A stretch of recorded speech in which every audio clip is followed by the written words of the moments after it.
বলা হয় ইমোশনাল মানুষেরা নাকি বড্ড দুর্বল হন। আসলেই কি তাই?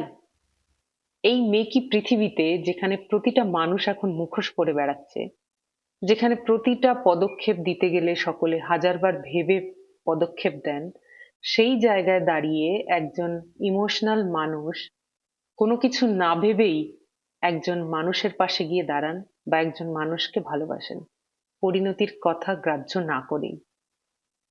তার বিপদে আপনাকে সে পাশে পাক বা না পাক, আপনার বিপদে আপনি তাকে পাশে পাবেনই পাবেন।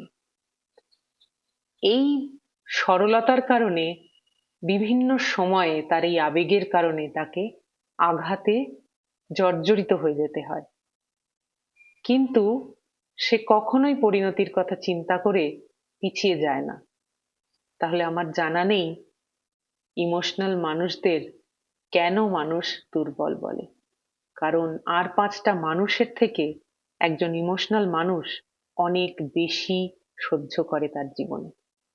তো ইমোশনাল মানুষ যদি আপনার জীবনে থেকে থাকে, তার যোগ্য কদর করুন।